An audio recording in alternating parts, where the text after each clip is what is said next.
இருக்கிறார். இதை நாம் கவனத்தோடும் கருத்தோடும் பயத்தோடும் உண்மையோடும் இந்த ஆராதனை நாம் பங்கேற்போம் என்று சொன்னால் நிச்சயமாகவே அதனுடைய பிரதிபலனை நாம் பெற்றுக்கொள்ள முடியும்.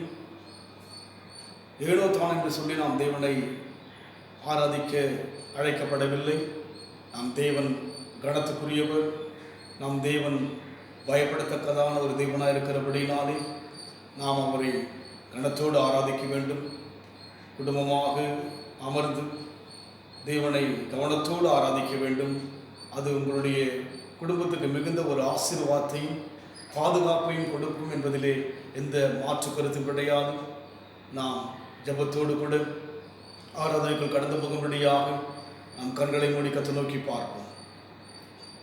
அன்பின் ஆண்டவரே, இந்த மனமகிழ்ச்சி நாளிலும் கூட கர்த்தரில் மனமகிழ்ச்சியாக இரு, அப்போது உன் இருதயத்தின் விடுதலை அருள் செய்வான்னு சொல்லி பார்க்கிறவனமாக இந்த ஆராதனை உங்கள் உள்ளத்துக்கு மனமகிழ்ச்சியை கொடுக்கும்படியே இருக்க வேண்டும். கர்த்தாவே, இது ஒரு கட்டாயத்துக்காக அமர்ந்தோ ஏனோ தானோ என்று எண்ணி அமர்ந்தோ ஆராதிப்பது அது எங்களுக்கு ஆண்டவரே மகிழ்ச்சியை கொடுக்க முடியாதப்பா. அதனால் மனமகிழ்ச்சியோடு கூட அமர்ந்து முழு உள்ளத்தோடும் முழு பலத்தோடும் முழு ஆத்துமாவோடும் அன்பு கூர்ந்து ஆராதிக்கும்படியாய் எங்களுக்கு கிருபை செய்யும்படியாய் ஜெபிக்கிறையா. ஆராதனையில் பங்கேற்கிற ஒவ்வொரு தேவ ஜனங்களையும் ஆசீர்வதிக்க வேண்டும். அதோடு மாத்திரமல்ல, திருவிருந்தில் பங்கேற்கிற ஒவ்வொருவரையும் தேவன் ஆசீர்வதிக்க வேண்டும். இந்த முகநூல் வழியாய் பார்க்கின்ற அனைத்து குடும்பங்களையும் நீர் ஆசீர்வதிக்க வேண்டும். அடிமையை மறைத்து நீர் வெளிப்படுவீராக. ஒவ்வொரு நேரமும் எங்களுக்கு கனம் நிறைந்த ஒரு நேரமாக இருக்கட்டும். தேவ கரத்தில் தாழ்த்தி கொடுக்கிறோம். நீர் வெளிப்படும். இயேசுவின் நாமத்தில் பிதாவே, ஆமென். தேவனுடைய நாமத்திற்கு மகிமையுண்டாகட்டும். ஆராதனை முடிவிலே கர்த்தருடைய வந்து இருக்கிறபடினாலே நாம் மிகுந்த பயத்தோடு நாம் ஆராதிக்க வேண்டும். அதில் பங்கேற்கும் போது நம்மை நாமே முழுமை ஒப்பு கொடுத்து அதில் பங்கேற்க வேண்டும். எவ்வளவுக்கு எவ்வளவு தேவனுக்கு நாம் பயப்படுகிறோமோ கர்த்தருக்கு பயப்படுகிற மனுஷன் இவ்விதமாய் ஆசீர்வதிக்கப்படுவான்னு சொல்லி பார்க்கிறோம். இந்த நேரம் பார்க்கும்போது 8 மணிக்கு நாம் ஆரம்பிக்க வேண்டிய ஆராதனை. ஆனாலும் நீங்கள் யாவரும் இதிலே தாமதமாய் பங்கேற்கிறீர்கள். நிச்சயமாய் யோசித்து பார்த்து நாம் தேவனை ஆராதிக்க வேண்டும். எவ்வளவுக்கு எவ்வளவாக தேவனை தேடுகிறோமோ அவ்வளவாய் தேவன் நம் வாழ்க்கையில் வெளிப்படுவார். நாம் தேவனுடைய சித்தத்தை புரிந்து கொள்ள வேண்டும். ஒரு பக்தன் சொல்கிறார், சித்தம் செய்ய என்னை தத்தம் செய்த சொல்லி. அதுபோல தேவ சித்தத்துக்கு நம்மை முழுமை ஒப்பு கொடுப்போம். தேவன் நம்மை ஆசீர்வதிக்க ஒரு பாடலை பாடி தொடர்ந்து நாம் தேவனுக்குள்ளே கடந்து போவோம். சித்தம் செய்ய என்னை தத்தம் செய்தேன், நித்தம் நித்தம் என்னை சுத்தமாக்கும். சித்தம் செய்ய என்னை தத்தம் செய்தேன், நித்தம் நித்தம் என்னை சுத்தமாக்கும். பாவி என்று தள்ளிடாமல் தாயை போல சேர்த்து கொண்டீ, நீசன் என்று வெறுத்திடாமல் நேசனாக மாற்றிவிட்டீர். மன்னிக்கின்ற மன்னன் நல்லோ, உம் பாதத்தில் வந்தடைந்தேன். மன்னிக்கின்ற மன்னன் நல்லோ, உம் பாதத்தில் வந்தடைந்தேன். சித்தம் செய்ய என்னை தத்தம் செய்தேன், நித்தம் நித்தம் என்னை சுத்தமாக்கும். சித்தம் செய்ய என்னை தத்தம் செய்தேன், நித்தம் நித்தம் என்னை சுத்தமாக்கும். தண்ணீர்களை கடக்கும் போது என்னோடென்றும் நீர் இருப்பி. ஆறுகளை கடக்கும் போது அவைகள் என் மேல் புரள்வதில்லை. தண்ணீர்களை கடக்கும் போது என்னோடென்றும் நீர் இருப்பி. ஆறுகளை கடக்கும் போது அவைகள் என் மேல் புரள்வதில்லை. நேசிக்கின்ற என்னை சொல்லோ, உன் பாதத்தில் மன்னிக்கின்ற என்னை சொல்லோ உன் பாதத்தில் வந்தடைந்தேன். சித்தம் செய்ய என்னை தத்தம் செய்தேன். நித்தம் நித்தம் என்னை சுத்தமாக்கும். சித்தம் செய்ய என்னை தத்தம் செய்தேன். நித்தம் நித்தம் என்னை சுத்தமாக்கும்.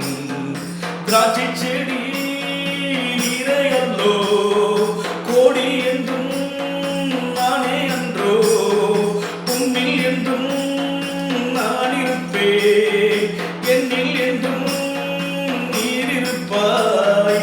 திராட்சை செடி நீரையல்லோ கோடி என்றும் நானே அன்றோ. உன்னில் என்றும் நான் இருப்பேன். என்னில் என்றும் நீர் இருப்பாய். அன்புள்ள என் தெய்வம் அல்லோ உன் பாதத்தில் வந்தடைந்தேன். அன்புள்ள என் தெய்வம் அல்லோ உன் பாதத்தில் வந்தடைந்தேன். சித்தம் செய்ய என்னை தத்தம் செய்தேன். நித்தம் நித்தம் என்னை சுத்தமாக்கும். சித்தம் செய்ய என்னை தத்தம் செய்தேன். நித்தம் நித்தம் என்னை சுத்தமாக்கும். பாவி என்னை தள்ளிடாமல் தாயை போல சேர்த்துக் கொண்டீ. நீசன் என்னை வெறுத்திடாமல் நேசனாக மாற்றிவிட்டீ. மன்னிக்கின்ற என் மன்னனல்லோ உன் பாதத்தில் வந்தடைந்தேன். மன்னிக்கின்ற என் மன்னனல்லோ உன் பாதத்தில் வந்தடைந்தேன். சித்தம் செய்ய என்னை தத்தம் செய்தேன். நித்தம் நித்தம் என்னை சுத்தமாக்கும். சித்தம் செய்ய என்னை தத்தம் செய்தேன். நித்தம் நித்தம் என்னை சுத்தமாக்கும். நித்தம் நித்தம் என்னை சுத்தமாக்கும். நித்தம் நித்தம் என்னை சுத்தமாக்கும். தண்ணீர்களை கடக்கும் போது என்னோடென்றும் நீர் இருப்பீ. ஆறுதலை கடக்கும் போது அவைகள் என் மேல் புரள்வதில்லை. நேசிக்கின்ற என்னை சொல்லோ உன் பாதத்தில் வந்தடைந்தேன். நேசிக்கின்ற என்னை சொல்லோ உன் பாதத்தில் வந்தடைந்தேன். சித்தம் செய்ய என்னை தத்தம் செய்தேன். நித்தம் நித்தம் என்னை சுத்தமாக்கும். சித்தம் செய்ய என்னை தத்தம் செய்தேன். நித்தம் நித்தம் என்னை சுத்தமாக்கும். திராட்சை செடி நீரையல்லோ கோடி என்றும் நானே அன்றோ. உன்னில் என்றும் நான் இருப்பேன். என்னில் என்றும் நீர் இருப்பாய். அன்புள்ள என் தெய்வம் அல்லோ உன் பாதத்தில் வந்தடைந்தேன். அன்புள்ள என் தெய்வம் அல்லோ உன் பாதத்தில் வந்தடைந்தேன். சித்தம் செய்ய என்னை தத்தம் செய்தேன். நித்தம் நித்தம் என்னை சுத்தமாக்கும். சித்தம் செய்ய என்னை தத்தம் செய்தேன். நித்தம் நித்தம் என்னை சுத்தமாக்கும். நித்தம் நித்தம் என்னை சுத்தமாக்கும். நித்தம் நித்தம் என்னை சுத்தமாக்கும். சுத்தமாக்கும் ஐயா. இந்த பரிசுத்த ஓய்வு நாளிலே எங்களை பரிசுத்தப்படுத்தும் ஆண்டவரே, பாவி என்று தள்ளிவிடாமல் தாயை போல தேற்றுகிற தேவனே துதிக்கிறோம் ஐயா. துதிக்கிறோம். துதிகளோடு கூட உடைய சமூகத்துக்கு நாங்கள் வருகிற கர்த்தாவே, இந்த நாள் கர்த்தர் உண்டு பண்ணின விசேஷமான நாள் அப்பா. இந்த நாளிலும் கூட குடும்பமாக ஆராதிக்கின்ற உடைய பிள்ளைகளை கண்ணோக்கி பார்ப்பதற்காக நன்றி செலுத்துகிறோம் ஐயா. இந்த உலகத்தில் உம்மை சார்ந்து வாழுகிற எங்களுக்கு நீ ஜெயத்தை கொடுக்கிற தேவன் கர்த்தாவே, அற்புதங்களை செய்கிற தேவன் தகப்பனே, இந்த மாதம் முழுமையாய் கர்த்தர் ஒவ்வொரு குடும்பத்தையும் பாதுகாத்து ஆசீர்வதிக்கும்படியாய் கரங்களில் ஒப்புக் கொடுக்கிறோம். நாங்கள் தேவனை உயர்த்துகிறோம். அப்பா, உமக்கு ஒப்பிடத்தக்கது ஒன்றும் இந்த உலகத்தில் இல்லை என்று நாங்கள் விசுவாசிக்கின்றோம். எதையும் உம்மோடு கூட ஒப்பிட்டு பார்க்காதபடிக்கு நாங்கள் உம்மை உயர்த்துகிறோம். ஆண்டவரே, கர்த்தாவே, தேவர்களில் உமக்கு பானவர் யார்? வானத்திலும் பூமியிலும் உமக்கு பானவர் யார்? கர்த்தாவே, தேவர்களில் உமக்கு பானவர் யார்? வானத்திலும் பூமியிலும் உமக்கு பானவர் யார்? உமக்கு பானவர் யார்? உமக்கு பானவர் யார்? உமக்கு பானவர் யார்? உமக்கு பானவர் யார்? வானத்திலும் பூமியிலும் உமக்கு பானவர் யார்? இந்த வானத்திலும் பூமியிலும் உமக்கு பானவர் யார்? கர்த்தாவே, தேவர்களில் உமக்கு பானவர் யார்? வானத்திலும் பூமியிலும் உமக்கு பானவர் யார்? செங்கடல் நீரில் பிளந்து உந்தன் ஜனங்களை நடத்திச் சென்றீர். செங்கடல் நீரில் பிளந்து உந்தன் ஜனங்களை நடத்திச் சென்றீர். நீர் நல்லவர், சர்வ வல்லவர், என் வாக்கு மாறாதவர். நீர் நல்லவர், சர்வ வல்லவர், என் வாக்கு மாறாதவர். உமக்கு பானவர் யார்? உமக்கு பானவர் யார்? உமக்கு பானவர் யார்? உமக்கு பானவர் யார்? வானத்திலும் பூமியிலும் உமக்கு பானவர் யார்?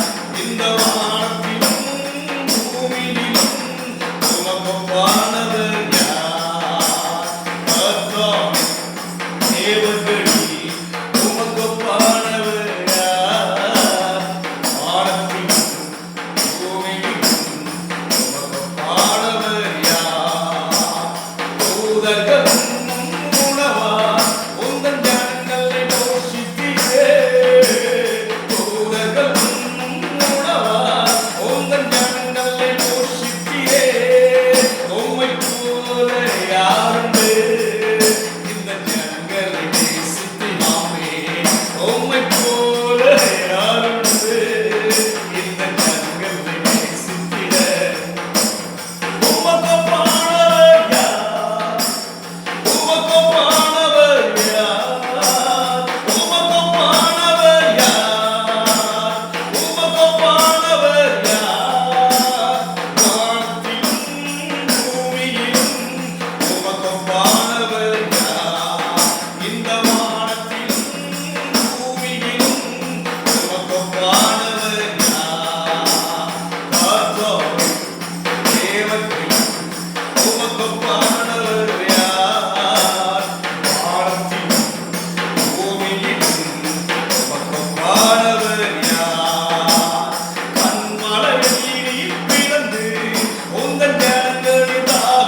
யாரும் இல்லை என்று நாங்கள் பாடினது ஒரு பாடலா இல்லாதபடிக்கு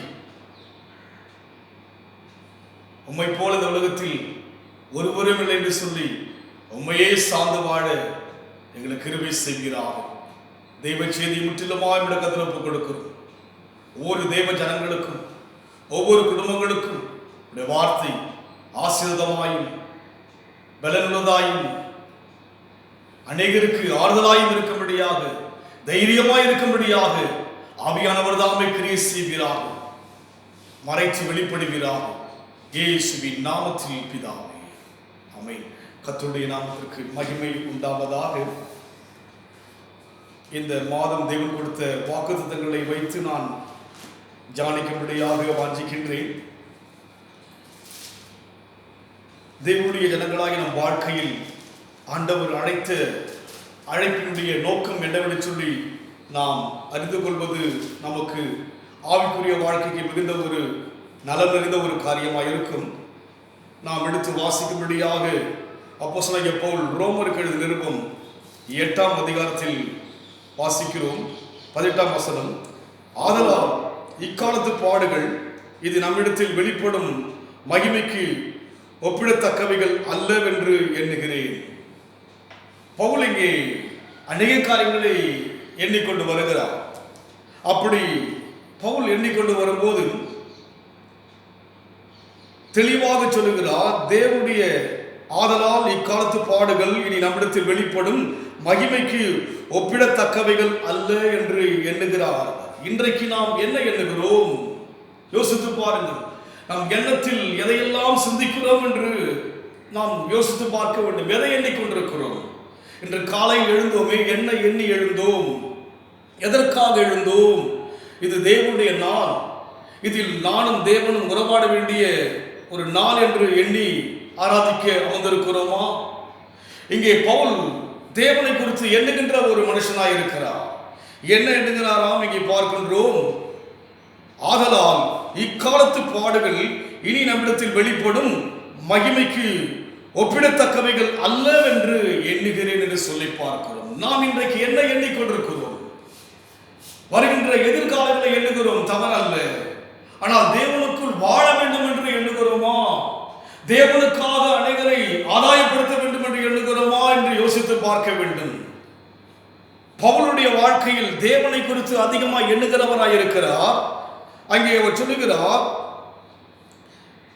நம்மிடத்தில் வெளிப்படும் மகிமைக்கு ஒப்பிடத்தக்கவைகள் அல்ல என்று சொல்லி பார்க்கிறோம்.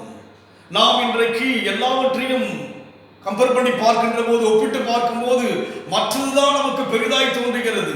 இன்று காலை நம்முடைய ஆராதனை 8 மணிக்கு என்று நாம் அறிவித்த போதிலும் கூட அந்த நேரத்துக்கு நாம் கடந்து வராதபடிக்கு இருக்கிறோம். காரணம் என்ன? என்ன எண்ணினோம்? என்ன எண்ணுகிறோம்? யோசித்து பாருங்கள். நாம் தேவனை குறித்து அவருடைய காரியத்திலே ஈடுபாடு கொள்ள வேண்டும் என்று எண்ணுகிறோமா? நம்முடைய வாழ்க்கை அவரோடு கூட இசைந்து போகும்படி எண்ணுகிறோமா என்று சொல்லி யோசித்து பார்க்க வேண்டும். ஆனால் பவுலுடைய அனுபவத்தை பார்க்கும்போது இக்காலத்தின் பாடுகள் இனி நம்மிடத்தில் வெளிப்படும் மகிமைக்கு ஒப்பிடத்தக்கவைகள் அல்ல என்று அவர் எண்ணுகிறார். எதையுமே அவரோடு கூட ஒப்பிட்டு பார்க்கவில்லை. கர்த்தாவே, தேவர்களில் உமக்கு ஒப்பானவர் யார்? நம் வாழ்க்கையில் நேரத்தை ஒப்பிட்டு பார்க்கிறோம், காலத்தை ஒப்பிட்டு பார்க்கிறோம், நம் சூழ்நிலையெல்லாம் ஒப்பிட்டு பார்த்து சோர்ந்து விடுகளாய் இருக்கிறோம். ஆனால் பாடுகிறோம், உமக்கு ஒப்பானவர் யார், உமக்கு ஒப்பானவர் யார் என்று பாடுகிறோம் தவிர, ஆனால் இன்றைக்கு அனுபவத்தில் இருக்கிற ஆராய்ந்து பார்க்க வேண்டும். நாம் தேவ ஜனங்கள், தேவனால் அழைக்கப்பட்ட விசேஷமான ஜனங்கள். மற்ற எதையும் அவரோடு கூட கம்பேர் பண்ணி பார்க்கவே கூடாது என்று சொல்தான் இங்கே நாம் பார்க்கிறோம். அங்கே பவுல் விதமாக அவருடைய பாடுகள் இனி நம்மிடத்தில் வெளிப்படும் மகிமைக்கு ஒப்பிடத்தக்கவைகள் அல்லவென்று எண்ணுகிறதா இருக்கிறார். இன்னொரு வசனம் வாசிப்போம். அதே பிலிப்பியரில் வாசிக்கும் போது அப்போஸ்தலனாகிய பவுல் பிலிப்பியருக்கு நிருபம் 3ஆம் அதிகாரத்தில் வாசிக்கும் பொழுது, பிலிப்பியர் 3ஆம் அதிகாரம் 11ஆம் வசனம். அவருக்காக எல்லாவற்றையும் நஷ்டம் என்று விட்டேன், குப்பையுமாக எண்ணுகிறேன். அவருக்காக எல்லாவற்றையும் நஷ்டம் என்று விட்டேன், குப்பையுமாக எண்ணுகிறேன் என்று சொல்லி அவர் சொல்வதை பார்க்க, இன்றைக்கு எதை நாம் எண்ணுகிறோம்? உலக ரீதியான காரியங்களை கோபுரமாக எண்ணுகிறோம், தேவ காரியங்களை நாம் அற்பமாக எண்ணுகிறோம். இன்றைக்கு உலக ரீதியான காரியங்களுக்கு எண்ணுவதற்கு கருத்தோடு எண்ணுகிறோம். தேவனுடைய காரியங்கள் கவனம் இல்லாமல் இருக்கிறோம் நாம். ஆனால் பவுல் வாழ்க்கையில் தேவனை அறிந்த அவர் நாளுக்கு நாள் வளர்ந்து வருவதை பார்க்கிறோம். ரோமரில் வாசிக்கின்ற போது அவருடைய அனுபவங்களை சொல்லுகிறார். அதே அவருடைய அனுபவத்தை 3ஆம் அதிகாரத்தில் வாசிக்கிற வண்ணமா என்ன சொல்கிறார் இங்கே பார்க்கிறோம். அவருக்காக எல்லாவற்றையும் நஷ்டம் என்று விட்டேன், குப்பையாக எண்ணுகிறேன். அவருடைய மகிமை விளங்குவதற்கு அங்கே நான் பார்க்கிற வண்ணமாய் நம்மிடத்தில் வெளிப்படும் மகிமைக்கு ஒப்பிடத்தக்கவைகள் அல்ல என்று அவர் சொல்வது போல, இந்த உலகத்துடைய காரியங்கள் எப்படி இருக்கிறவருக்கு லாபமாக அவருக்கு எல்லாவற்றையும் நஷ்டம் என்று விட்டேன், குப்பையாக எண்ணுகிறார். எல்லாமே அடுத்த லெவல் தான், அடுத்த காரியத்தில் இருக்கிறது. தேவனுடைய காரியம்தான் நம்மளுக்கு முதலிடமாக இருக்கிறது. இன்றைக்கு நம்முடைய அனுபவத்தில் எவ்வளவோ சத்தியத்தை கேட்டாலும் கூட தேவனை முதன்மையாக வைக்கிற வேண்டிய ஆராய்ந்து பார்க்க வேண்டும்.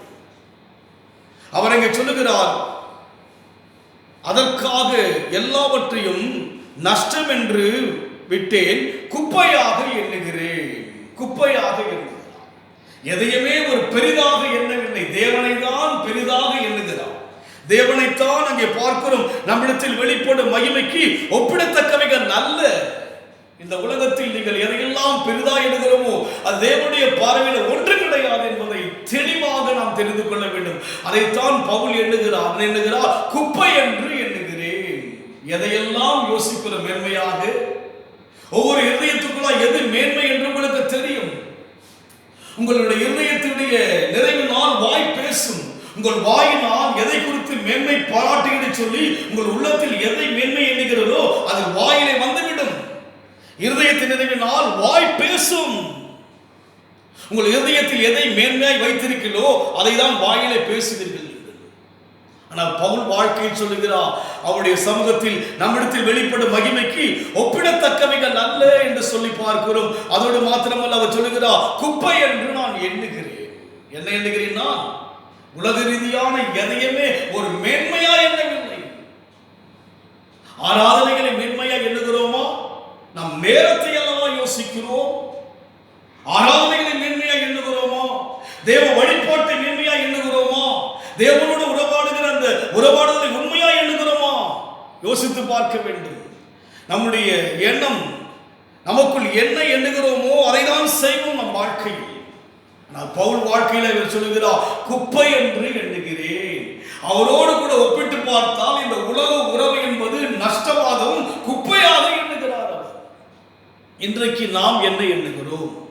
இன்றைக்கு நாம் எப்படி எண்ணிக்கொண்டிருக்கிறோம்? தேவனை, கர்த்தரை நம் வாழ்க்கையில் எப்படி எண்ணிக்கொண்டிருக்கிறோம்?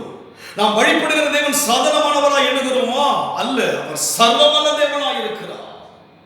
அவரை எண்ணுகிற அந்த எண்ணம் என்பது ஒரு நம்முடைய எண்ணத்துக்குள்ளாக, நம்முடைய இதயத்துக்குள்ளாய் கனமறிந்ததாக இருக்க வேண்டும். எதையும் ஒப்பிட்டு பார்க்க கூடாது. அவருடைய மகிமைக்கு ஒப்பிடத்தக்கவைகள் ஒன்றும் கிடையாது. சூரியனுடைய மகிமை வேறு, சந்திரனுடைய மகிமை வேறு, நட்சத்திர மகிமை வேறாயிருக்கிறது. அங்கே விசேஷமாக இருப்பதாக நாம் குருதில வாஸ்தவனமாக எல்லா மகிமை விட, அவருடைய சிருஷ்டிகளாகிய அந்த சிருஷ்டிப்பின் மகிமையை விட அவர் மகிமை பெரிதாக இருக்கிறது. அந்த மகிமைக்கு ஒப்பிடும்படியாக எந்த ஒரு நபரும் இல்லை, எந்த ஒரு மேன்மை கிடையாது. இந்த எண்ணம் பவுலுக்குள்ளாய் இருக்கிறது. இன்றைக்கு நாம் அவனை எவ்விதமாக எண்ணுகிறோம் என்று சொல்லி நம்மை நாமே ஆராய்ந்து பார்க்க வேண்டும். மற்றவர்கள் எப்படி எண்ணுகிறாரோ அதை நாம் சுட்டி காண்பிக்க கூடாது. என்னை நான் ஆராய்ந்து பார்க்கிறேன். எனக்குரிய தேவன் எந்த அளவுக்கு நான் எண்ணுகிறேன், எந்த அளவுக்கு நான் தேவனை யோசிக்கிறேன் என்று சொல்லி நான் எனக்குள்ளே பார்க்கிறேன் தவிர மற்றவனை பார்ப்பதற்கு அல்ல. இன்றைக்கு நாம் அந்த அனுபவத்தில் போகும்போதுதான் கர்த்தருடைய அந்த கிருபைகளை பெற்றுக்கொள்ள முடியும், தேவனுடைய காரியங்களை பெற்றுக்கொள்ள முடியும். நம் வாழ்க்கையில் என்ன எண்ணுகிறோம்? இக்காலத்து பாடுகள் இனி வருகின்ற மகிமைக்கு அங்கே சொல்லப்பட்ட வண்ணமாக ஒப்பிடத்தக்கவைகள் அல்ல. உங்கள் பிரச்சனை எல்லாம் தேவ பார்வையில வந்து அதை நம்ம யோசிக்காதீங்க. பிரச்சனை எல்லாம் கர்த்தர் மாற்றுவார். அதனால் இன்றைக்கு நம் வாழ்க்கையிலே அங்கே பவுல் தொடர்ந்து அந்த அனுபவங்களை பார்க்கின்ற போது எவ்வளவு ஒரு வளர்ச்சி அவருக்குள்ளாய் வருகிறது. நான் கூட ஆண்டவரை ஏற்றுக்கொண்டு எத்தனை நாட்கள் ஆகிறது, எத்தனை வருஷங்கள் ஆகிறது, மாற்றம் இருக்கிறதா? என்ன எண்ணிக்கொண்டிருக்கிறோம்? அன்றைக்கு தேவனை ஆராதிக்க முடிய ஆரம்பத்தில் வந்த எண்ணமும் இன்றைக்கு இருக்கிற எண்ணம் எப்படி இருக்கிறது? வளர்ந்திருக்கிறது அந்த எண்ணங்கள் என்று சொல்லி நம்மை நாமே ஆராய்ந்து பார்ப்போம். நம்மை நாமே நினைத்து பார்ப்போம். நாம் என்ன எண்ணுகிறோம், தேவனை குறித்து எப்படி எண்ணுகிறோம் என்று சொல்லி பார்க்க வேண்டும். பவுல் அங்கே அனுபவத்தில் சொல்கிறார். மறுபடியுமாக ரோமரில் வாசிக்கும் போது 8ஆம் அதிகாரம் 36ஆம் வசனம். கிறிஸ்துவின் அன்பை விட்டு நம்மை பிரிப்பவன் யார்? உபத்திரமோ வியாகுலமோ? கிறிஸ்துவின் அன்பை விட்டு நம்மை பிரிப்பவன் யார்? அவருடைய எண்ணம் என்ன? கிறிஸ்துவின் அன்பை விட்டு பிரிக்க மாட்டாங்கிற ஒரு எண்ணம் அவருக்குள்ள இருந்தது. இன்றைக்கு நான் கிறிஸ்துவின் அன்பை எண்ணுகிறோமோ? உலக அன்பை எண்ணுகிறோம். உலகத்தின் உறவின் அன்பை தான் எண்ணிக்கொண்டிருக்கிறோம். அந்த அன்பிலே சற்று மாற்றம் வந்து விட்டால் சோர்ந்து விடுகிறோம். உலக அன்புதான் நம்முடைய வாழ்க்கைக்கு அதிகமாக எண்ணுகிறோம். ஆனால் இங்கே பவுல் சொல்லுகிறார், கிறிஸ்துவின் அன்பை விட்டு நம்மை பிரிப்பவன் யார்? என்ன எண்ணுகிறார்? கிறிஸ்துவின் அன்பை எண்ணுகிறார். கிறிஸ்துவினுடைய அன்பை எண்ணுகிறார். இன்றைக்கு நாம் உலக அன்பை அல்லவா எண்ணிக்கொண்டிருக்கிறோம்? உலக அன்பை அல்லவா எண்ணிக்கொண்டிருக்கிறோம்? உலக உறவை அல்லவா எண்ணிக்கொண்டிருக்கிறோம்? உலக நட்பை அல்லவா எண்ணிக்கொண்டிருக்கிறோம்? ஆனால் பவுலுடைய அனுபவத்தை பார்க்கும் போது அவர் சொல்லுகிறார், கிறிஸ்துவின் அன்பை விட்டு நம்மை பிரிப்பவன் யார்? எந்த ஒரு நபரும் அவரோடு கூட ஒப்பிடத்தக்கவர்கள் அல்ல என்று சொல்வதை அவருடைய அனுபவத்தில் சொல்லுகிறார். கிறிஸ்துவினுடைய அன்பை விட்டு பிரிப்பவன் யார்? உங்களுடைய எண்ணத்தில் யார் இருக்கிறார்கள்? யோசித்து பாருங்கள். நாம் என்ன யாரை எண்ணிக்கொண்டிருக்கிறோம்? கேட்டுக்கொண்டிருக்கிற நாம் கிறிஸ்துவை அதிகமாக எண்ணுகிறோமா என்று யோசித்து பார்ப்போம். எதை எண்ணிக்கொண்டிருக்கிறோம்? உலகத்தின் எதிர்காலத்திலே என்ன செய்ய வேண்டும் என்று எண்ணிக்கொண்டிருக்கிறோம். பலவிதமான பிரச்சனைகளை எண்ணிக்கொண்டிருக்கிறோம். ஆனால் அங்கே சொல்லுகிறார், கிறிஸ்துவின் அன்பை விட்டு பிரிப்பவன் யார்? உபத்திரவமோ? அவர் வாழ்க்கையில் உபத்திரம் வருகிறது. இன்றைக்கு நீங்கள் உபத்திரத்தின் ஊடாய் போவது போல பவுலின் வாழ்க்கையில் உபத்திரம் வருகிறது. தாவீது கூட உபத்திரப்பட்டிருக்கிறான்னு சொல்லி பார்க்கிறோம். உபத்திரப்பட்டதற்கு நல்லது, அதனோட பிரமாணங்களை கற்றுக்கொண்டு சொன்னதாக தாவீதுக்கும் உபத்திரம் வந்தது. அதுபோல் பவுல் வாழ்க்கையில் உபத்திரம் வருகிறது. ஆனால் தேவ அன்பை விட்டு பிரியாதபடியாக அவர் எண்ணிக்கொண்டிருக்கிறார். உபத்திரம் அவருக்கு ஒரு பொருட்டாய் தோன்றவில்லை. உபத்திரம் அவருக்கு ஒரு பெரிதாய் தோன்றவில்லை. தேவனுடைய அன்புக்கு முன்பாக அந்த உபத்திரம் ஒப்பிடத்தக்கவை அல்ல என்கிற ஒரு எண்ணம் அவருக்கு இருந்தபடியினாலே அந்த அன்பை விட்டு பிரிக்க முடியாது என்கிற எண்ணம் அவருக்குள் இருந்து கொண்டே இருந்தது. நாம் என்ன எண்ணிக்கொண்டிருக்கிறோம்? உங்கள் எண்ணத்துக்குள்ளே யாரை எண்ணுகிறோம் என்று யோசித்து பார்க்க வேண்டும். பவுல் அங்கே சொல்லுகிறார், கிறிஸ்துவின் அன்பை விட்டு நம்மை பிரிப்பவன் யார்? உபத்திரம் பிரித்து விடுமா? உபத்திரம் பவுலை பிரிக்காது. உன் வாழ்க்கையிலே உபத்திரம் தேவனை விட்டு பிரியும்படியான சூழ்நிலைக்குள் கொண்டு போகிறதா என்று யோசித்து பார்க்க வேண்டும். நம்முடைய வாழ்க்கை உபத்திரம் வந்தவுடனே சோர்ந்து விடுகிறோம். உபத்திரவம் பவுலை பிரிக்கவில்லை. உபத்திரவத்தை நாம் பார்க்கின்ற போது அவருடைய வாழ்க்கையிலே அந்த பாடுகள் இனி நம்மிடத்தில் வெளிப்படும் மகிமைக்கு ஒப்பிடத்தக்கவை அல்ல. அவர் அதை குறித்து ஆழமாய் சிந்திக்கவில்லை. உபத்திரவத்தை குறித்து அதிகமாக யோசிக்கவில்லை. அவருடைய யோசனை, அவருடைய எண்ணம் எல்லாம் என்ன? தேவ அன்பை தான் யோசிக்கின்றார். தேவனுடைய அன்பை தான் யோசிக்கின்றார். அப்படியாக அவர் உபத்திரவமோ, இரண்டாவதாக வியாகுலமோ, மூன்றாவதாக துன்பமோ, நான்காவதாக பசியோ, ஐந்தாவதாக நிர்வாணமோ, ஆறாவதாக நாசமோசமோ, ஏழாவதாக பட்டயமோ என்று சொல்லி வரிசைப்படுத்தி காண்பிக்கின்றார். இவை எல்லாவற்றிலும் கிறிஸ்துவின் அன்பை விட்டு பிரியாதபடி இருக்கின்ற எண்ணமுள்ளவராய் இருந்தார். காரணம் என்ன? இவையெல்லாம் அவருடைய மகிமைக்கு ஒப்பிடத்தக்கவைகள் அல்ல. அவருடைய அன்புக்கு இவைகள் எல்லாம் கப்பர் பண்ண வேண்டியது அல்ல. அப்படியாகதான் வேதிருக்கிற பரிசுத்தவான்கள் இந்த ஊடாய் கடந்து வந்த போது அந்த துன்பத்தையோ, துயரத்தையோ, வேதனையோ, நாசத்தையோ, மோசத்தையோ யோசித்து அவர்கள் சோர்ந்து போகவில்லை. அந்த அன்பிலே வளர்ந்து கொண்டே இருந்தார்கள். இயேசுவினுடைய அன்பிலே வளர்ந்து கொண்டே இருந்தார்கள். தெய்வத்தின் பிரசன்னத்துக்குள்ளே வளர்ந்து கொண்டே இருந்தார்கள். இன்றைக்கு நம்முடைய வளர்ச்சி எப்படி இருக்கிறது? அவரோடு கூட உன் பிரச்சனைகளை ஒப்பிட்டு பார்த்து சோர்ந்து விட வேண்டாம். பவுலின் அனுபவத்தை பார்க்கிறோம். கிறிஸ்தவம் என்பது ஒரு அனுபவம், எக்ஸ்பீரியன்ஸ். கிறிஸ்தவம் என்பது ஒரு மதம் மாத்திரமல்ல. அனுபவத்தில் இந்த 4 மாதங்கள் பலவிதமான வியாகுலத்திலே சென்றிருக்கலாம், பலவிதமான பிரச்சனைகள் சென்றிருக்கலாம், துன்பத்தின் ஊடாய் சென்றிருக்கலாம். ஆனால் அதிலே சோர்ந்து விடாதபடிக்கு கிறிஸ்துவின் அன்பை விட்டு பிரிப்பவன் யார் என்ற ஒரு கேள்வியோடு கூட சொல்லுகிறார். சொல்லுகிறார். துன்பம் என்னை பிரித்து விடுமா? பிரிக்காது என்று சொல்லுகிறார். வியாகுலம் என்னை பிரித்து விடுமா? பிரிக்காது என்று சொல்லுகிறார். நாம் சொல்ல முடியுமா? நாம் சொல்ல முடியுமா? யோசித்து பாருங்கள். வீட்டிலிருந்து கூட நேரத்துக்கு ஆராதிக்காதபடிக்கு நாம் இருக்கிறோம் அல்லவா? எது பிரிக்கிறது? சோம்பல் நம்மை பிரித்து விடுகிறது, சூழ்நிலை நம்மை பிரித்து விடுகிறது, பிரச்சனை நம்மை பிரித்து விடுகிறது. ஆனால் இங்கே பவுல் 7 விதமான காரியங்கள் அவர் வாழ்க்கையில் வந்த போதிலும் கூட பிரிப்பவன் யார் கேட்கிறார். ஒரு கேள்வி கேட்கிறார். எதுவும் அவரை பிரிக்க மாட்டாதுங்கிற ஒரு மகிழ்ச்சி அவருக்குள்ளே இருக்கிறது. இன்றைக்கு எது தேவனுடைய அன்பை விட்டு பிரிக்கிறது? வேதனை பிரிக்கிறதா? துக்கம் பிரிக்கிறதா? துயரம் பிரிக்கிறதா? வியாதி பிரிக்கிறதா? யோசித்து பாருங்கள். எது நம்முடைய வாழ்க்கையில் தேவனை விட்டு பிரிக்க முடியாய் எழுபுகளை சொல்லி பாருங்கள். ஆனால் பவுல் சொல்லுகிறார், கிறிஸ்துவின் அன்பை விட்டு நம்மை பிரிப்பவன் யார்? வியாகுலம் வந்தாலும் பிரிய மாட்டேன், துன்பம் வந்தாலும் பிரிய மாட்டேன். எவ்வளவு ஒரு அர்த்தமுள்ள ஒரு வாழ்க்கை கிறிஸ்துவ வாழ்க்கைக்குள்ளாக பவுல் கடந்து போவதை பார்க்கிறோம். எவ்வளவு ஒரு அர்த்தமுள்ள ஒரு வாழ்க்கை பாருங்கள். தேவை கொடுத்தால் தேவனுக்கு சோத்திரம் என்று சொல்கிறோம். தேவைகள் தடைப்பட்டு விட்டால் சோர்ந்து விடுகிறோம் அல்லவா? இது கிறிஸ்துவின் அன்பில் வளர்வதற்குரிய ஒரு காரியம் அல்ல. கிறிஸ்துவின் அன்பில் வளர்வதற்குரிய ஒரு நோக்கம் அல்ல நம்முடைய வாழ்க்கையில். ஆனால் பவுலின் அனுபவத்தை பார்க்கிறோம். பவுல் நம்மை போல ஒரு சராசரி மனுஷராய் இருந்தவர் தான் அல்ல. இயேசு கிறிஸ்துவுக்கு எதிரடையாக ஆரம்பத்தில் வாழ்ந்தவர். அவர் சவுலாய் இருந்த போது சீஷர்களை கொலை செய்யும்படியாக, சீஷர்களை அடிக்கும்படியாக கடந்து வந்தவர் தான் இந்த சவுலாகிய பவுல். அவருக்குள் இயேசுவை பார்க்க ஆரம்பித்தார், தெய்வத்தை தரிசிக்க ஆரம்பித்தார். இன்றைக்கு எப்படியாக நாம் தேவனை தரிசிக்கின்றோம், தேவனை பார்க்க முடிய வாஞ்சிக்கிறோம் அல்லவோ, அந்த அனுபவத்தில் வர வர அவருடைய வாழ்க்கை மாறிக்கொண்டே வருகிறது, மாற்றம் வருகிறது. இன்றைக்கு நமக்குள் மாற்றம் இருக்கிறதா? வியாகுலம் பிரித்து விடுகிறது, பசி பிரித்து விடுகிறது, குழப்பம் பிரித்து விடுகிறது.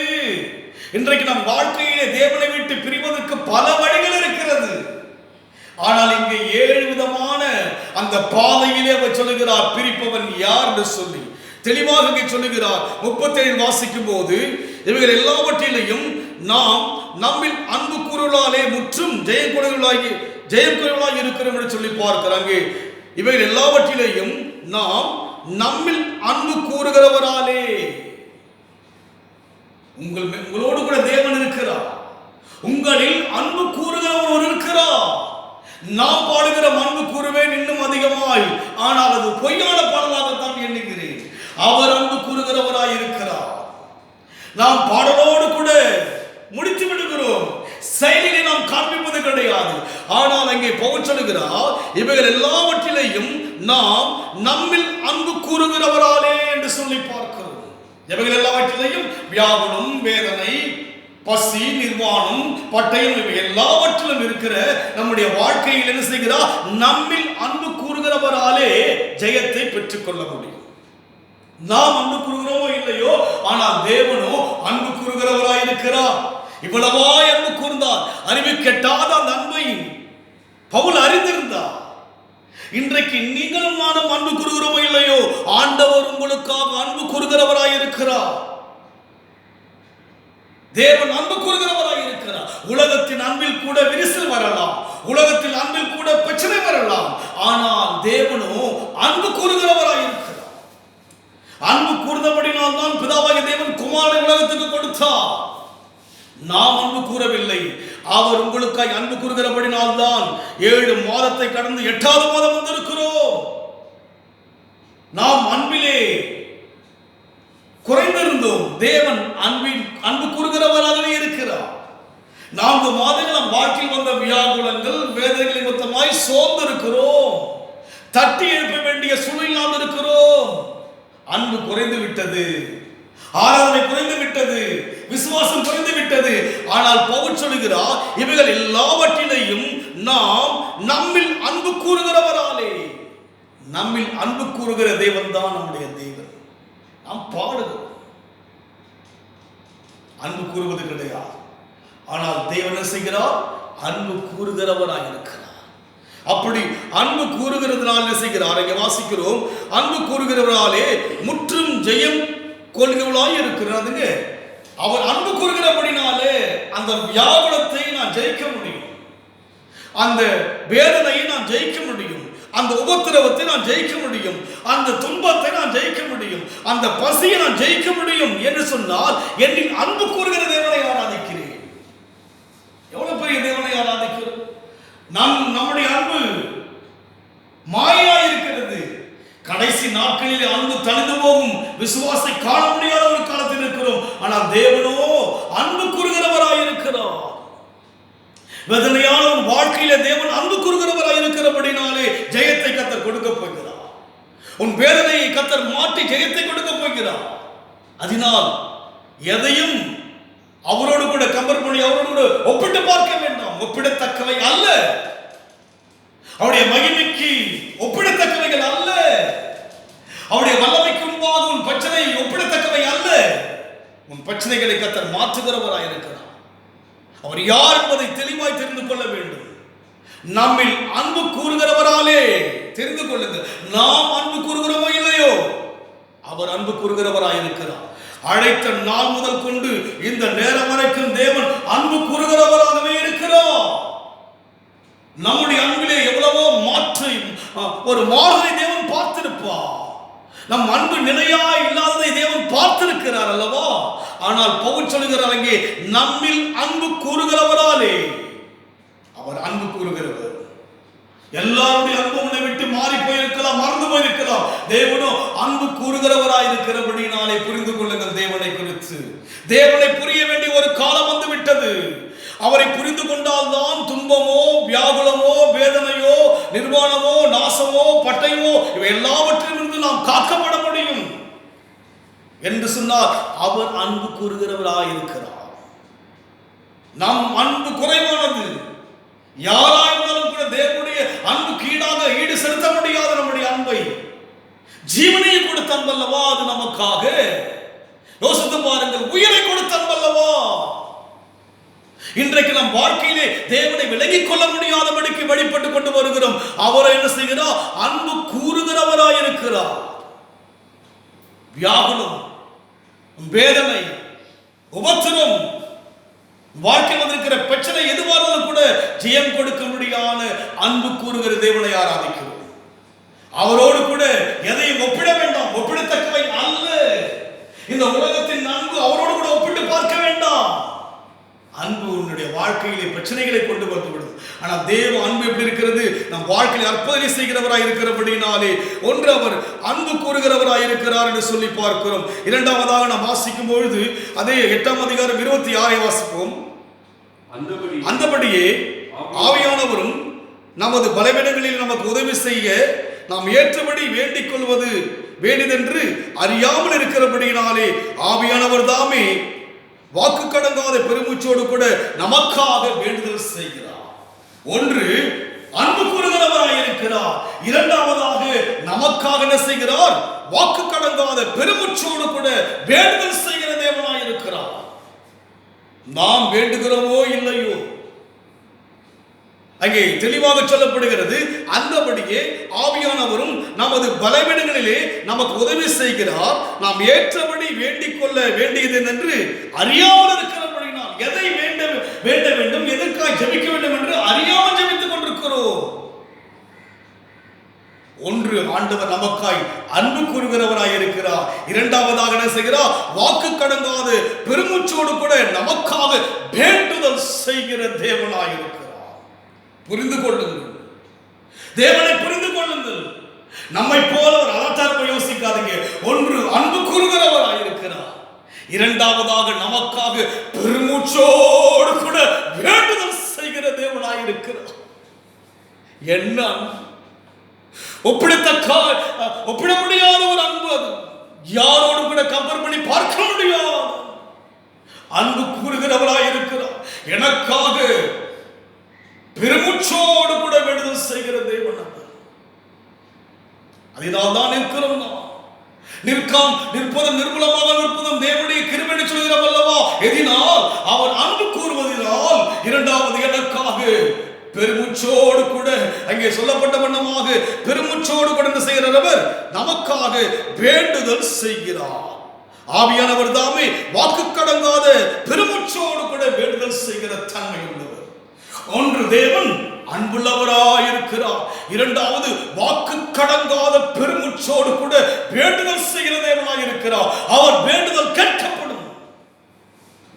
நம் வேண்டுதல் ஒருவேளை கேட்காமல் இருக்கலாம். காரணம் என்ன? என் அன்பு கலங்கமுள்ள ஒரு அன்பு, என் அன்பு சீரளமான அன்பு. ஆனால் தேவன்போ திரியேக அன்பல்லவோ, திரியேக அன்பல்லவோ, பின்னப்பட்டவர் அல்லவா தேவன். ஆவியானவரும் மனுஷகுமாரரும் பிதாவாகிய தேவனும் ஒருவராய் இருக்கிறார் அல்லவா. அன்பு தேவ சமூகத்தில் பார்க்கிறவனமாக அன்பு கூறுகிறவராய் இருக்கிறார். இரண்டாவதாக, உங்களுக்கும் நமக்காக வாக்கு கடங்காத பெருமூச்சோடு கூட வேண்டுதல் செய்கின்ற ஒப்பற்ற தேவனை ஆராதிக்கிறபடினாலே அவருடைய மகிமைக்கு ஒப்பிடத்தக்கவைகள் இந்த உலகத்தில் ஒன்றுமில்லை. புரிந்து கொள்வோம். தேவனை புரியாமல் அல்லவா நாம் வழிபட்டுக் கொண்டிருக்கிறோம். அங்கே அவர் சொல்லுகிறார், நாம் இன்னதென்று நமக்கு உதவி செய்ய எப்படி இருக்கிறார்? அவர் ஏற்றபடி வேண்டிக் கொள்வது வேண்டியதென்று அறியாமல் இருக்கிறோம். என்ன பண்ணாங்க? நாம் அறியாமல் தான் ஆராதிக்கிறோம். பாடலாம் அருமையாய் பாடுகிறோம், அருமையாய் பாடுகிறோம். ஆனால் அறியாமல் தான் இருக்கிறோம். எப்படி அவரிடத்தில் பழக வேண்டும் என்று அறியாமல் அல்லவா பழகி கொண்டிருக்கிறோம். அன்பு என்று சொல்கிறோம், அன்பில்லாமல் தான் தேவனை ஆராதிக்கிறோம். அவர் எப்படி இருக்கிறார்? அன்புள்ளவராய் இருக்கிறார் அவர். இரண்டாவது, நமக்காக பிதாவின் சமூகத்தில் செய்கிறார். அவர் ஆவியானவராக பரிந்து பேசுவது மாத்திரமல்ல, இங்கே வாசிக்கிற வண்ணமாக ஆவியானவர் தாமே நமக்காக வாக்கு கடங்காத பெருமூச்சோடு கூட வேண்டுதல் செய்கிற தேவனாக இருக்கிறார். தெளிவாய் புரிந்து கொள்ள வேண்டும். ஆண்டவர் நமக்காக வேண்டிக் கொண்டே இருக்கிறார். ஒருவேளை நாம் வேண்டுவோம், வேண்டிக் கொண்டே தூங்கிவிடுவோம், அப்படியே ஜெபம் பண்ணிட்டே தூங்கிடுவோம். தேவன் அப்படி அல்ல. வாக்கு கடங்காத பெருமூச்சோடு கூட, பெருமூச்சோடு கூட யோசித்து பாருங்கள். தேவ தன்மையை பாருங்கள், நம்மை யோசித்து பாருங்கள். பெருமூச்சோடு கூட ஆவியான செய்கிறவங்க வேண்டுதல் செய்கிறார். அவ்வளவு ஒரு ஆழமான ஒரு வெளிப்பாடை பவுல் வாழ்க்கையிலே பார்க்கிறார் தேவனை. இன்றைக்கு நீங்களும் நானும் பார்க்க முடிகிறதா? என்ன எண்ணிக்கொண்டிருக்கிறோம் தேவனை குறித்து? என்ன எண்ணுகிறோம்? இக்காலத்து பாடுகள் அவருடைய மகிமைக்கு ஒப்பிடத்தக்கவைகள் அல்ல என்று எண்ணுகிறோமா? இல்லாவிட்டால் உலகம்தான் நமக்கு மேன்மை என்று எண்ணுகிறோமா? வியாகுலமாய் இருக்கிறது, வேதனையாய் இருக்கிறது, துன்பமாய் இருக்கிறது. எப்படி ஆராதிக்க முடியும்? உனக்காக அன்பு கூறுகிற ஒருவர் இருக்கிறார், உங்களுக்காக எனக்காக வேண்டுதல் செய்கிற ஒரு தேவன் இருக்கிறார். எப்படி வேண்டுகிறார்? வாக்கு கடங்காத பெருமூச்சோடு கூட வேண்டுகிறது. ஹல்லேலூயா. என் தேவன் எவ்வளவு பெரிய தேவன்! எப்பேற்பட்ட தேவனை ஆராதிக்கிறீர்களோ? நான் வேண்டுகிறேனோ இல்லையோ, எனக்காக வாக்கு கடங்காத பெருமூச்சோடு உங்களுக்காக, உங்கள் குடும்பத்துக்காக, தேசத்துக்காக, தேசத்தின் சேமத்துக்காக ஆவியானவர் தாமே வாக்கு கடங்காத பெருமூச்சோடு கூட வேண்டுதல் செய்கிறார். அந்த வேண்டுதல் கேட்கப்படும். நம்முடைய வேண்டுதல் கேட்கப்படுவதில்லையோ, அவருடைய வேண்டுதல் கேட்கப்படும். காரணம் என்ன? அவர் பரிசுத்த ஆவியானவர். பூமியானது ஒழுங்கின்மையும் வெறுமையுமாயிருந்த போது ஜலத்தின் மேல் ஆவியானவர் அசைவாடினார். அப்போது பூமி ஒழுங்காக்கப்பட்டது. அவர் ஒழுங்கின்மையான ஆவியானவர் அல்ல, அவர் அசுத்தமான ஆவியானவர் அல்ல, அவர் பரிசுத்த ஆவியானவர். தேவ பிரசன்னத்துக்குள்ளாக மூடியிருக்கிற ஆவியானவர் அவர். அவர் வேண்டுதல் பெருமூச்சோடு வேண்டுகிற அந்த வேண்டுதலை கர்த்தர் கேட்கிறபடினாலே உங்கள் துக்கம் சந்தோஷமாய் மாறும். உன் பிரச்சனையை தேவனுடைய வசனத்தின் மூலமாக ஒப்பிட்டு பார்த்து சோர்ந்து விடாதே. உன் கண்ணீரை கர்த்தர் மாற்றுவார், உன் வியாகுலத்தை கர்த்தர் மாற்றுவார், உன் துன்பத்தை கர்த்தர் மாற்றுவார், உன்னுடைய பிரச்சனைகளை கர்த்தர் மாற்றுவார். காரணம் என்ன? அவர் அன்புள்ளவராய் இருக்கின்றார். இரண்டாவதாக தேவன் யாராய் இருக்கிறார்? வாக்கு கடங்காத பெருமூச்சோடு கூட நமக்காய் வேண்டுதல் செய்கிற ஒரு தேவனாய் இருக்கிறார். தேவனை எப்படி யோசிக்கிறோம் அல்லவா? தேவன் கைவிட்டார் என்று யோசிக்கிற ஜனங்கள் உண்டு, தேவன் மறந்தார் என்று யோசிக்கிற ஜனங்கள் உண்டு. ஆனால் வேதம் சொல்கிறது அவர் யாராய் இருக்கிறார்? நம்மில் அன்பு கூறுகிறவராய் இருக்கிறார். இரண்டாவதாக நமக்காக பெருமூச்சோடு கூட என்ன செய்கிறார்? வாக்கு கடங்காத பெருமூச்சோடு கூட வேண்டுதல் செய்கிற தேவனாய் இருக்கிறார் சொல்லி பார்க்கிறோம். மூன்றாவதாக நாம் பார்ப்போம் 28 வாசிங்க. அன்றியும் அவருடைய தீர்மானத்தின்படியே அழைக்கப்பட்டவர்களால் தேவனிடத்தில் அன்பு கூறுகிறவர்களுக்கு சகலமும் நன்மைக்கு ஏதுவாக. இங்கே பார்க்கிறோம் மூன்றாவதாக அவருடைய தீர்மானத்தின்படி நம்மை அழைத்திருக்கிறார். ஏனோ தான் அழைக்கலங்க. நம்ம என்ன பண்ணோம்? ஏதோ ஒரு சர்ச் வந்து அப்படி போயிட்டோம். ஆனால் அவருடைய அழைப்பு என்ன? அவருடைய தீர்மானத்தின்படி என்ன செய்திருக்கிறார்? அழைக்கப்பட்டவர்கள் தான். அவர் தீர்மானங்க. ஏதோ ஒரு சபைக்கு போன அப்படி அல்லங்க. அவருடைய தீர்மானம். அவர் தீர்மானித்தார் நாம் ஆராதிக்க வேண்டும் என்று தீர்மானித்தார். எவ்வளவு பெரிய தேவனை ஆராதிக்கிறோம். மனசுல ஒரு சாதனமாக யோசிச்சுட்டு இருக்கோம். தேவனை ஒன்று அன்பு கூறுகிறவராயிருக்கின்றார். இரண்டாவது நமக்காக என்ன செய்கிறார்? வாக்கு கடங்காத பெருமூச்சோடு கூட வேண்டுதல் செய்கிறவராயிருக்கிறார். மூன்றாவது சொல்கிறார் அவருடைய தீர்மானத்தின்படி அழைக்கப்பட்டோம். அதுங்க நீங்கள் தான் அவருக்கு வேண்டும் என்று அழைத்தார். தாயின் கருவிலை உருவாகும் அழைத்தார். உலக தோற்றத்தை உருவாகும் தீர்மானித்தாருங்க. யோசித்து பார்க்கிறோமா இவருடைய மகிமை குறித்து? சிந்தித்து பார்க்கிறோமா அவருடைய கிரியைகளை குறித்து? அவருடைய தீர்மானத்தின்படிதான் நாம் தேவனை ஆராதிக்கின்றோம். மனுஷ தீர்மானம் மாறி போகலாம், அவர் தீர்மானம் மாறாது. அவர் இருக்கிறவராகவே இருக்கிறார். அவர் தீர்மானத்தின்படியே 430 வருஷம் இஸ்ரவேலர்கள் அடிமையாக இருந்தார்கள். அவர் தீர்மானத்தின்படியே மோசே ஆபிரகாமுக்கு சொன்ன வாக்குத்தத்தத்தை நிறைவேற்றும்படியாக மோசே அனுப்புகிறார். அவருடைய தீர்மானத்தின்படி பார்வோனால் ஒன்றும் செய்ய முடியாது. இன்றைக்கு தேவ ஜனமாகி நாம் தெரிந்து கொள்ள வேண்டும். அவருடைய தீர்மானத்தின்படி வந்திருக்கிற நம் வாழ்க்கையிலே சகலம் எப்படி மாற்றப்படுகிறார்? நன்மைக்கு ஏதுவாகவே கர்த்தர் மாற்றுவார். தீர்மானித்து அழைத்தாங்க. அவருடைய தீர்மானத்தின்படி என்ன செய்திருக்கிறார்? நம்மை அழைக்கப்பட்டவர்களாகிய தேவனிடத்திலே அன்பு கூறுவதற்கு அவர் வாசிக்கிறது அன்றியும் அவருடைய தீர்மானத்தின்படி அழைக்கப்பட்டவர்களாகிய தேவனிடத்தில் அன்பு கூறுவதற்கு சகலமும் நன்மைக்கு ஏதுவாய் நடக்கிறது என்று அறிந்திருக்கிறோம். பார்த்தீங்களா? அவருடைய தீர்மானத்தின்படி வந்திருக்கிறீங்க. நீங்க சகலம் எப்படி நடக்க போதுங்க? நன்மைக்கு ஏதுவாகத்தான் கர்த்தர் மாற்றப் போகிறார். தெய்வத்தை புரிந்து ஆராதிக்க கர்த்தர் நமக்கு கிருபை செய்வாராக. ஏதோ ஆராதிக்கிறோம் என்று ஆராதிப்பது அல்லங்க. ஒவ்வொரு சபைக்குள்ளா இருக்கிற ஒவ்வொரு தேவஜனங்கள் தனித்தனியாக தேவனை அறிய வேண்டும். ஒன்று அவர் யாராயிருக்கிறார்? நம்மில் அன்பு கூறுகிறவராயிருக்கிறார். இரண்டாவது நமக்கு என்ன செய்கிறவர்? தேவ சமூகத்தில் செய்கிற நமக்காக வாக்கு கடங்காத பெருமூச்சோடு கூட வேண்டுதல் செய்கிறவராயிருக்கிறார். மூன்றாவது நம்மை ஏனோ தான் என்று அழைக்கவில்லை, அவருடைய தீர்மானத்தின்படி அழைத்திருக்கிறார். அழைத்திருக்க நமக்கு செய்ய போகிறார்? சகலமும் நன்மைக்கு ஏதுவாக தான் நடக்கும். துன்பமா? துன்பத்தை கர்த்தர் மாற்றி நன்மைக்கு ஏதுவாக நடத்துவார். சிறைச்சாலையிலே பாடி துதிக்கிறார்கள்.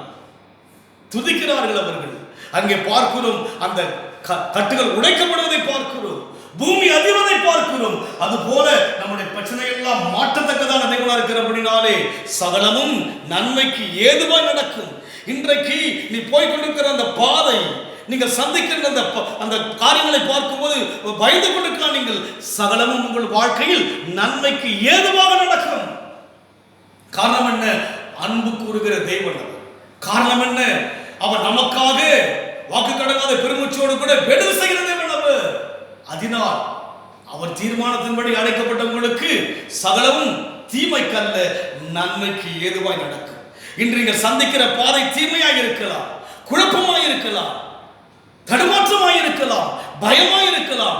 ஆனால் அவருடைய தீர்மானத்தின்படி அழைக்கப்பட்ட நமக்கு எல்லாமே எப்படிதான் நடக்க போகிறது? சகலமும் நன்மைக்கு ஏதுவாகத்தான் நடக்கும். தாவீதை கர்த்தர் அழைத்தார். ஆடுகளை வைத்துக் கொண்டு தாவீதை ராஜாவாக அழைக்கும்படி அழைத்தார்.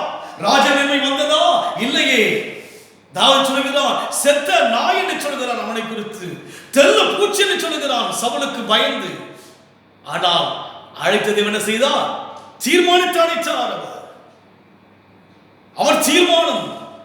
ஈசாய் தன்னுடைய தகப்பனாக ஈசாய்க்கு தாவீதுடைய காரியங்கள் தெரியவில்லை. தீர்க்கதரிசியாகிய சாமுவேலுக்கு தெரியவில்லை.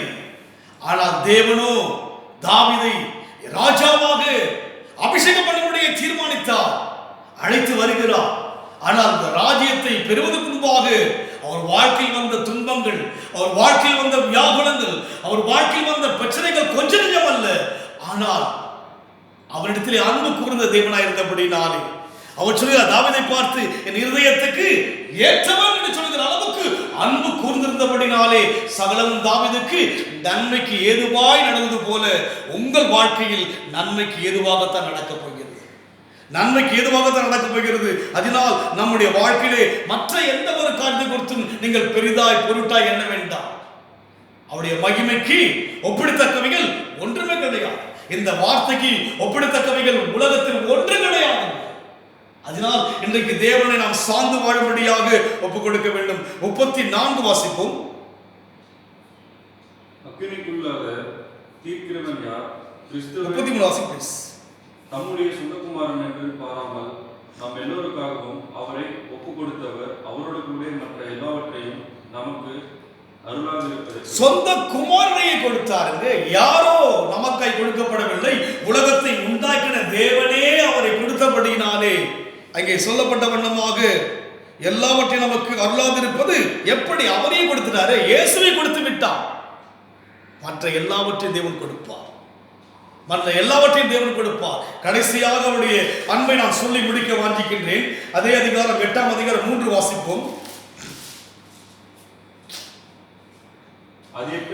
அதை எப்படி எனில் மாம்சத்தினாலே பலவீனமாயிருந்த நியாயப்பிரமாணம் செய்யக்கூடாததை தேவனே செய்யும்படிக்கு தம்முடைய குமாரனை பாவ மாம்சத்தின் சாயலாக பாவத்தை போக்கும் பலியாக அனுப்பினார் என்று சொல்லி பார்க்கிறோம். அதுக்கு பரிசுத்தமான தேவன் எப்படி வந்தார்? அவர் பாவ சாயலாக வந்தார் என்று சொல்லி பார்க்கிறோம்.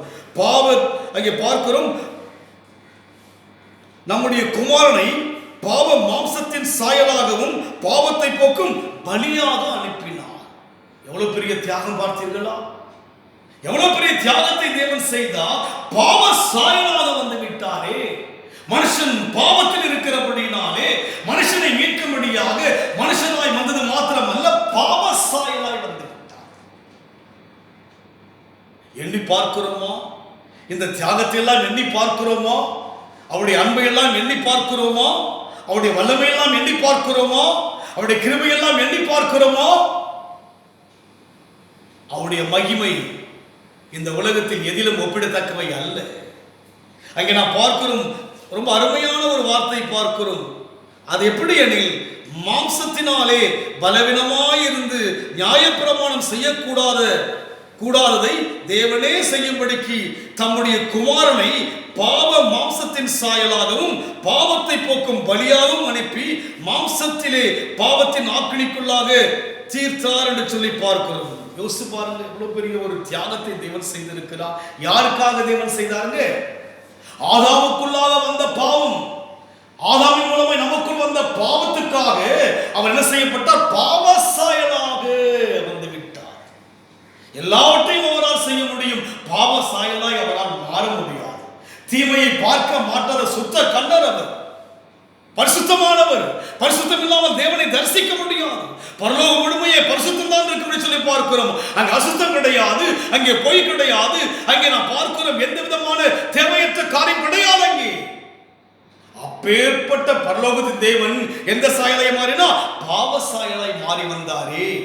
அதோடு மாத்திரமல்ல, அங்கே நான் பார்க்கிறோம், பாவ சாயலாகவும் பாவத்தை போக்கும் பலியாக வந்தார். ஒன்று பாவ சாயலாய் வந்தார், இரண்டாவது பாவத்தை போக்குகின்ற பலியாகவும் வந்தார்.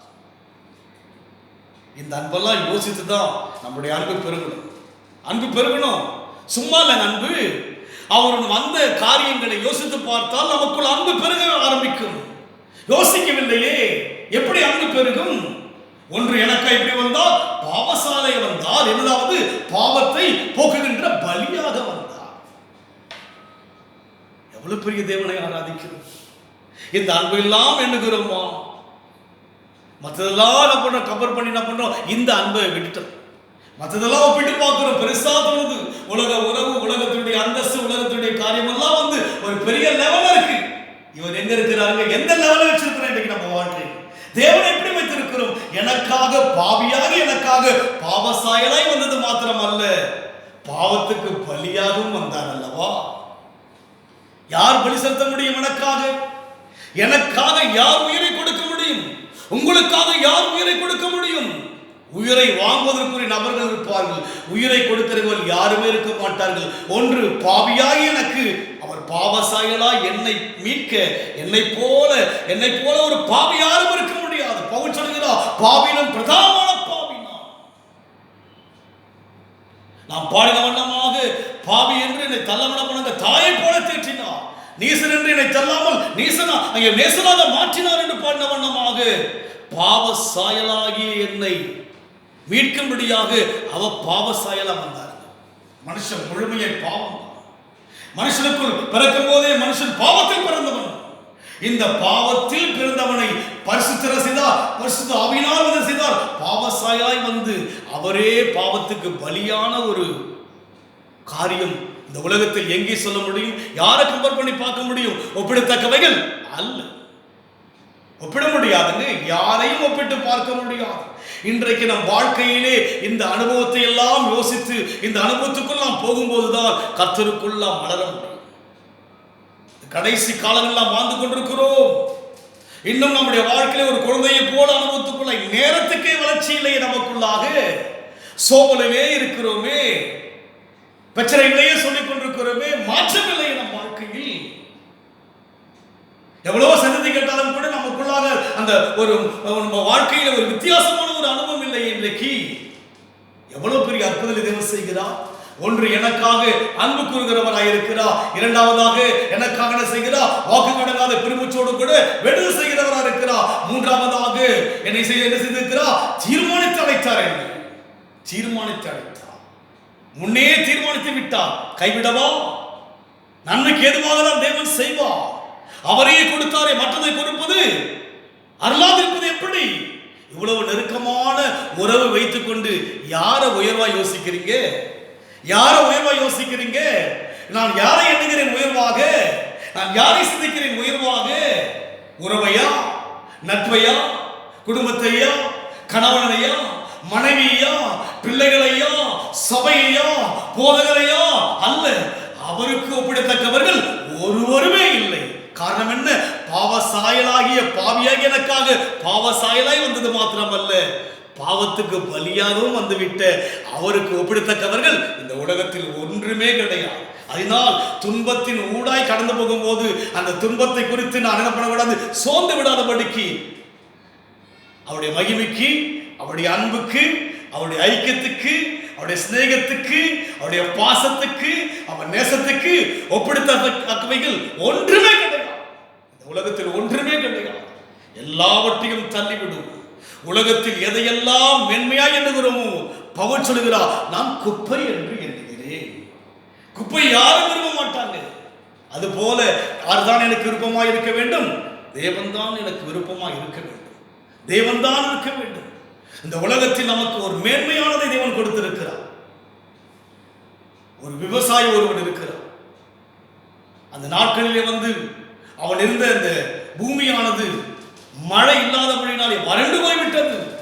வறண்டு போன அந்த விவசாயி தன்னுடைய ஊரை விட்டு, நல்ல விவசாயத்தில் தேர்ச்சி பெற்றவன், ஊரை விட்டு அவன் வேற எங்காவது போய் விவசாயம் செய்து தானும் தன் குடும்பம் பிழைத்துக் கொள்ளலாம் என்று சொல்லி யோசித்து பல மைல்களுக்கு அப்பால் போய்கொண்டே இருக்கிறார்.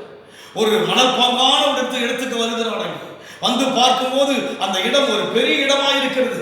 இங்கே விவசாயம் செய்யலாம் என்று சொல்லி எவ்வளவு முயற்சி செய்து பார்க்கிறான். அங்கே விவசாயத்துக்குரிய அந்த மண் தரமா இல்லாதபடி இருக்கிறது. அதை பார்த்து கொண்டே இருக்கிறான். குழப்பத்தோடு இருக்கிறான். வாழ்க்கையிலே தன் குடும்பம் வறுமையிலே இருக்கிறது, வேதனையில் இருக்கிறது. அங்கே அவர்கள் சாகத்துக்கான சோதனைக்குள்ளே இருக்கிறார்கள். அந்த பூமியிலே விவசாயம் செய்து அதன் மூலமாக நன்மை பெறும்படியாக அவன் எவ்வளவு பிரயாசப்பட்டு கொண்டே இருக்கிறான். காலை முதல் அந்த பூமியிலே விவசாயம் செய்வதற்குரிய காரியங்களை பார்க்கின்றான். ஒன்றும் அவனால் செயல்படுத்த முடியவில்லை. அந்த பூமியானது, அந்த நிலமானது விவசாயத்துக்கு ஏற்றபடி ஒரு பலன் கொடுக்காத நிலமாக இருக்கிறது. தான் இருந்த சொந்த இடம் கூட வறண்டு விட்டபடியினாலே எங்கோ வந்து ஒரு காரியம் செய்யலாம் என்று சொல்லி யோசித்து பார்த்து கொண்டிருக்கிறார். நேரம் ஆகிக்கொண்டே இருக்கிறது. அந்த விவசாயி என்ன செய்கிறார்? அந்த பூமி எப்படியாலும் சரி செய்யும்படியாக யோசித்துக் கொண்டிருக்கிறார். நேரம் ஆகிக்கொண்டே இருக்கிறது. மதிய நேரம் வந்து விட்டது. களைத்து விட்டார். சூரிய ஒளியிலே அந்த நிலத்தை பார்த்து கொண்டிருக்கிறார். அந்த நிலத்தில் இருக்கிற அந்த மண்ணானது பார்க்கும் போது தகதகவென்று அது ஜொலிக்கும்படியாக இருக்கிறது. அந்த சூரிய ஒளியிலே அந்த நிலத்தை பார்க்கிறான். அந்த நிலம் முழுமையாக பூமியாக இருக்கிறது. பொன் நிறைந்த ஒரு பூமியாக இருக்கிறது. அந்த சூரிய ஒளியில் பார்க்கிறார். அந்த மண் பொன் நிறமாக இருப்பதை பார்க்கிறார். மண்ணுக்காக தன் ஜீவனுக்காய் தேடி வந்தார். அது நிலமோ எப்படி இருக்கிறது? பொன் நிலமாக இருக்கிறது. அதுபோல இந்த மண் அவருக்கு ஒப்பிடத்தக்கவை அல்ல. மண்ணுக்காக மாணிக்கத்தை நான் விட்டுவிட மாட்டேன். வியாகுலமோ, வேதனையோ, துக்கமோ, துயரமோ, நாசமோ, நிர்வாணமோ, ஐஸ்வர்யமோ, அழகோ, அந்தஸ்தோ அவருடைய அன்பை விட்டு பிரிக்க மாட்டாது. அவன் தேடி வந்தது என்ன? பூமியில ஏதாவது கிடைக்குமா, நிலத்தின் மூலமாய் ஆகாரம் கிடைக்குமா என்று வந்தான். அந்த பூமி முழுமையாக பொன்னிறமா இருந்தது. அந்த மண்ணை எடுத்துக்கொண்டு போய் பரிசோதிக்கும் போது சொன்னார்கள், அந்த இடம் முழுமையாக பொன் பூமியா இருக்கிறது. அதுபோல்தான் தேவன். இந்த மண் ஒன்று கிடையாது. மண்ணுக்காக நான் மாணிக்கத்தை விட்டுவிட மாட்டேன். அவருக்கு ஈடாக இந்த உலகத்தில் ஒன்றும் கிடையாது. அவருக்கு இணையாக ஒப்பிடத்தக்கவைகள் இந்த உலகத்தில் ஒன்று கிடையாது. எல்லாம் எனக்கு எப்படி இருக்க வேண்டும்? நஷ்டம் என்றும் குப்பை என்கிற அளவுக்கு நாம் போகும்போது தேவன் நம்மை ஆசீர்வதிப்பார் என்று சொன்னால், அவர் இடத்தில் அன்பு கூறுகிறவராக, எனக்காக வேண்டுதல் செய்கிறவராக தீர்மானிக்கப்பட்டு அழைக்கப்பட்டபடியினாலே சகலம் எனக்கு நன்மைக்கு ஏதுவாய் நடப்பது மாத்திரமல்ல, அவர் தியாகம் என்ன பாவ சாயலாய் வந்தார். எனக்காக பாவத்துக்கு பலியமானபடியினாலே அவருக்காய் ஓடுவோம், அவருக்காய் எதையாவது செய்வோம். தேவன் ஆசீர்வதிக்க நாம் கண்களை முடிக்கத்தை நோக்கி பார்ப்போம். அன்பின் ஆண்டவரே, இந்த பாடுகள் உம்முடைய மகிமைக்கு ஒப்பிடத்தக்கவைகள் அல்ல என்று சொல்லி எண்ணுகிறேன் என்ற வண்ணமாக நாங்களும் இனி வரும் நாட்களிலே எதை எண்ண வேண்டும்? உம்மைதான் எண்ண வேண்டும், உம்மைதான் எண்ண வேண்டும். ஐயா, உம்முடைய கரங்களில் ஒப்புக் கொடுக்கிறோம். தெய்வனே, நீர் பொறுப்படுத்திக் கொள்ளுங்கள். நாங்கள் கேட்ட சத்தியத்தின் பிரகாரமாக நாங்கள் அன்பு கூறுகிறோமோ இல்லையோ, நம்மில் அன்பு கூறுகிறவராலே ஜெயம் எனக்கு கிடைக்கும். ஐயா, எனக்காக வாக்கு கடங்காத பெருமூச்சோடு கூட வேலை செய்கிற ஆவியானவரே உமக்கு நன்றி கர்த்தாவே. பிதாவின் தீர்மானத்தின்படி அழைக்கப்பட்டபடினாலே சகலமும் நன்மைக்கு எதுவாய் நடக்கும். ஐயா, தம்முடைய ஒரே குமாரனையே கொடுத்தபடினாலே மற்றதை அருளாதிருப்பது எப்படி? அதினதின் காலத்தில் எல்லாவற்றையும் நேர்த்தியாய் செய்து ஆசீர்வதிங்க. இயேசுவின் நாமத்தில் பிதாவே, ஆமென். என் ஆத்துமாவே கர்த்தரை ஸ்தோத்திரி, என் முழுமே நாமத்தை ஸ்தோத்திரி. என் ஆத்துமாவே கர்த்தரை ஸ்தோத்திரி, கர்த்தர் செய்த சகல உபகாரங்களையும் மறவாதே. ஆமென். God bless you. கர்த்தருடைய பந்து இருக்கிறது. நான் அதில் பங்கேற்க